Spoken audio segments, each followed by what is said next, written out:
Cette vidéo a pour vocation de présenter la méthode d'accompagnement et de durcissement créée par le CERT Santé au profit de ses bénéficiaires. Le support est disponible sur le lien suivant et dans la description de la vidéo. Le site étant entièrement statique, aucune donnée ne sera collectée lors de votre visite ou de son utilisation. Nous avons remarqué que de nombreuses structures rencontrent des difficultés pour améliorer la sécurité de leur récit. Depuis 2020, certaines d'entre elles ont subi un incident critique. Les structures impactées ont subi des pertes de données importantes et ont dans certains cas nécessité plusieurs mois afin de revenir dans un état de fonctionnement normal. C'est pourquoi nous avons décidé de proposer un accompagnement sous la forme d'une démarche basée sur des points d'avancement réguliers. Nous avons décidé de mettre à disposition publiquement ce support d'accompagnement qui est utilisable par n'importe quelle structure en toute autonomie. Afin d'expliquer notre démarche, voici une pyramide représentant les différents éléments d'un système d'information. La verticalité de la pyramide symbolise la criticité des composants du SI. Le socle étant le plus critique avec par exemple la sauvegarde de l'hyperviseur, et le sommet le moins critique. Nous avons remarqué au fil des incidents qu'un attaquant cherche souvent à escalader ses privilèges afin d'atteindre les éléments les plus critiques du système d'information. Notre approche face à ce constat est de durcir de manière progressive les éléments du plus ou moins critiques. Les efforts de durcissement sont portés sur les composants, services et machines qui sont sous l'entière responsabilité de l'administrateur. Ils permettront de réduire de manière significative l'impact d'une compromission. Contrairement à une approche de durcissement globale, l'avantage est qu'elle adopte une démarche graduelle et réalisable sur le court terme, en priorisant unitairement les éléments d'un système d'information selon leur criticité. L'ensemble des méthodes de durcissement utilisées sont basées sur des méthodes reconnues, provenant principalement des guides de l'ENSI. Le support d'accompagnement se divise en plusieurs paliers correspondant au niveau de maturité.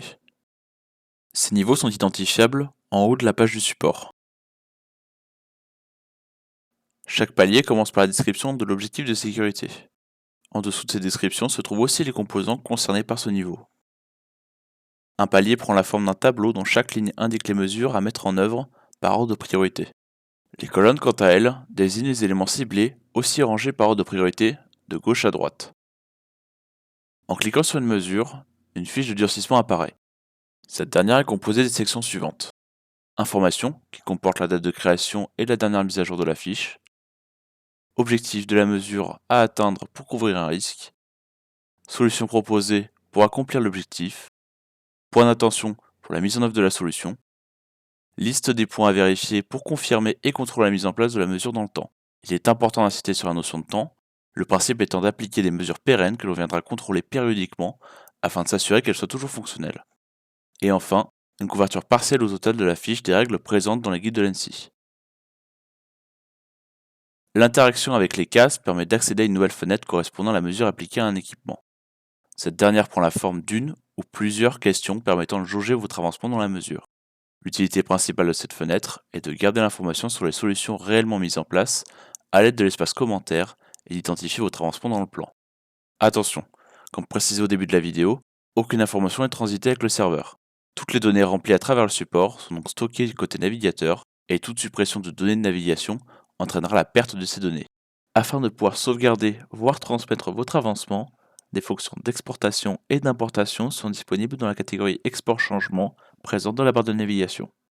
Le fichier exporté vous permettra ultérieurement de reprendre votre progression sur une nouvelle session ou un autre navigateur à l'aide de la fonction importer.